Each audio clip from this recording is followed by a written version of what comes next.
Good morning to a brand new day. Time to learn and games to play.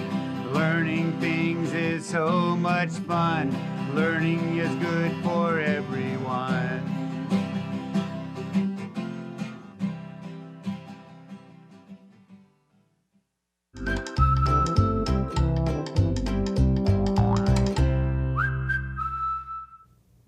Hello, early learners, and welcome back to the art room where we are doing all kinds of projects about birds and using birds. Now, the project I have today, interesting enough, was in a picture I saw online and later saw it hanging in a coffee shop. But I couldn't tell what the artist's name is because I blew it up so big so when we look at it you can see it better. But it looks kind of like this Mexican art that's showing at the museum across the street from the studio. And maybe someday you'll go into that museum and think, oh, that must have been the bird she was talking about.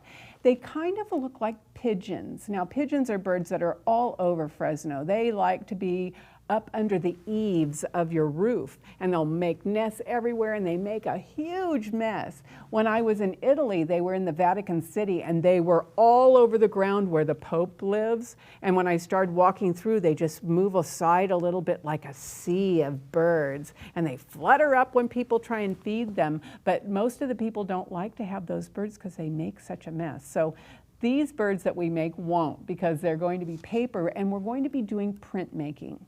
Now, if you don't have any paint, don't worry, same thing I tell you each time. You'll just do your decorations with crayons or pastels or watercolors. But I'm using tempera paint. And when we've used it before, I put it into a pie pan. Let me show you that before we look at the art, and I'll show you what I've done. I have a napkin, and I squirted out the tempera paint into there. And before that happened, I put a little water on there so the paint would be able to sit on top. And here is that sponge that I showed you. It's a sponge on a handle, and it's in here in case I need to make some prints. But I used my biggish, used to be, I just keep getting it smaller and smaller. There were like 10 of them in a bag at the place where you buy things for $1, and I just cut it into triangle shapes. Because when you look at these birds that I'm going to show you today, there are lots of triangle prints on the wings. And I brought back our old bubble paper that we used when we did Yayoi Kusama, and we printed with the bubble paper. So if you have something like this, if not, you can just use an eraser, dip in the paint and put on your paper, dip in the paint and put on your paper. But let's take a look at the art before we get started. And I'll put my paints up here, because first we're going to cut and paste. So I'll get my scissors and my glue stick ready. Let's take a look at the chart at these birds. And here they are. Now, the nice thing about having learned about the bird's shape from Charlie Harper, we can see right away, here is a half circle. Here is a little rectangle for the tail. Remember, we learned like a thumb is what the head looks like, but really it's a circle hooked on with a rectangle. At the neck, they used little stripes, and I thought, what do I have that could put stripes if I were doing printmaking? And I thought, oh, a fork. So I could just set down the fork and pick up, set down the fork and pick up, set down the fork and pick up, and put that ring or band around its neck. If you ever see real pigeons, they have such beautiful iridescent, which makes it kind of shiny, like metal. And some of them have blue around their neck, some have magenta, some have green. So if you don't bother them, they'll just walk around, and as the sun hits their feathers, you'll think, oh, it's green, no, it's magenta. Oh, look at the blue, and they look really pretty. Now this bird you can see is sitting on blocks of shapes. This is a sun, some stripes, a heart, sun, some triangles, and sun. I think sun is one of their favorite shapes. And the sun is really how she did her eye. It has a black eye with little stripes around it. And I thought, well, I could use the fork around the edge of that. But the polka dot tail is from the bubble wrap. And then these legs are the Charlie Harper. We learned how to do that. So they do have one bird standing on another. So what I thought we could do is, if you brought your favorite color, Sorry, boys and girls, I just yanked that down. If you brought your favorite color paper, you can get started with this. And if you think you want a template, I showed you I had some round things, you could get a paper plate or something to trace around the whole thing and cut it in half. And that's kind of what I thought. Now look at all the colors I brought with me. Let me set my clipboard down. I brought a bunch of colors because I just wanted to know what looks best. If I put this on top of this, or does it look better if I put this color on top of this color? They put green on white, but look how pretty this looks. And I want to say the word analogous. Analogous colors are the colors that are next to each other on the color wheel. So on the color wheel, green and blue are next to each other. That looks pretty good together. Red and orange are next to each other on the color wheel. That looks good together. Orange and yellow are together on the color wheel. And that looks good together. What happens when I put red with its opposite color on the color wheel? On the color wheel, they're across from each other. Does that look pleasing to you? I don't really like that combination very well, but that's just me. Does it look good with turquoise and red? Not especially. I think these two look really good together. And I think that's might be what I use. Oh, but I have brought white paper. Maybe I'll make my bird blue and put it on a green background. So let me get started by making my birds. I might use this template, make this size bird. You can see it's kind of smaller than I want, but it will be okay. Let me get my pencil. And remember what I taught you. Put your shape very close to the edge. Not only do you save paper, but it's also easier to color. To cut. And I might put, what size head? Maybe, nope, that's too big. Maybe that. And I'll make it into a thumb shape. I'm going to make two of them, so I'll move one down. Maybe I'll cut one out and cut it in half and see what I think. Now, I'm going to go around it without being careful. I'm just going to do that. So remember how I told you, keep your thumb on top and keep your paper. Let's move this so that it doesn't blend in and you can see.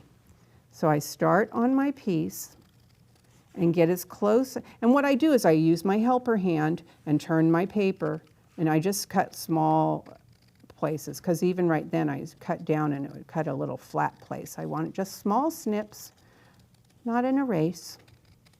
Cutting around the edge of my drawn circle shape. Now you might want to make yours big and have it be, a dinner plate or something like that. Now in order to make this into two birds, half circles, I'll put it here, and I always do it so carefully. And then if you drive up the middle and push it out, out and out. You drive up the middle to the edge and drive out and out. There, now I know I can see the line that I need to cut on. Again, I'm going to cut carefully. Now I have the shapes for two birds. I can have one stand on top of the other guy's back, just like on this picture. So I have my two, do you? Now I'll get the blue paper and see how big its head is. If this seems like a good size, kind of. So I'm going to do this. I did draw a little shape, so I'm going to go around it, and I'm going to go out to the edge to make its beak. Go in right in the middle of the circle, but I'm going to go down because I need a neck. There. Now it doesn't need to be that long, Mrs. Reed, right? So I can put this on here. Ooh, that looks a little too big. That's the nice thing about paper. If it's too big, you can just cut it a little smaller. If it was too small, you would just have to cut out a new one. How does that look? I think that looks pretty good. So what I'll do is use this as my template and get the other head cut out. Putting it on the edge. You can either trace around it, which probably would be easiest for you, so that's what I'm going to do. Go around it, and then it will be exactly like this one. I'm going to erase those little marks. There. Now, I'm ready to cut this one out, so I can do both of them, cut out and glue them, because the painting is really, to me, the most fun part. So let's get around here, around his beak, get them glued on so we can begin our painting. Glue stick, there you are. So I'm going to glue on its half circle body, put it down toward the bottom, glue on its half circle body, and I'm looking at this how far down it needs to go. I better put his head on just in case I don't want to cut that off with that other bird. Put it under. Oh, that looks pretty good. You don't have to make yours standing on the other one unless you want to. I think I won't because I won't be able to fit his tail on there. I'll just put two like this. I will get this one. Oh, it's popping up. This glue, this paper, this blue paper I got, it was in between some other paper I ordered, and I thought, oh, it's so pretty, but I didn't realize it wasn't going to glue on here very well. I might have to use a different kind of glue when I go home and work on this. Now I have two tails that still need to be cut, but I want to do it like this and get my bubble print and print it first before I go on. So I'll put some paint all over the bubbles and print it on my blue paper and hope that it worked. Ta-da! It did. Great. So I can just cut this, let it dry a little bit. I might have to glue that later, boys and girls, but now to show you how I'm going to decorate the feathers. I will put little triangles on the back. Triangle on you, and print, print, print, print. And I can use the fork for around its neck. Print, print. And around, oh, I better move this a little bit more. Print, print, print. I like how that looks. Let's just slip the tail in there, let people see what it looks like, and then I'll fix it later. But those are the beginnings of my bird. And I think I'll put his eye on so you can see how I'm going to make it a sunshiny eye. And a sunshiny eye. And remember I told you how I would do that? I would just use the fork around the edge.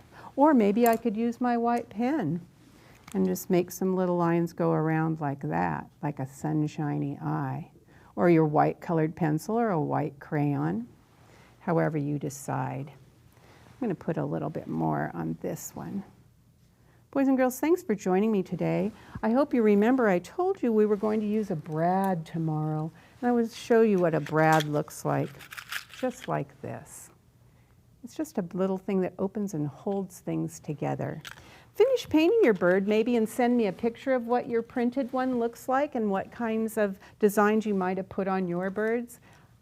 I think I'll put a few more little designs on this guy. Make it fancy like that. Thank you for joining me, boys and girls, and I will see you tomorrow when we make the owl whose wings really move.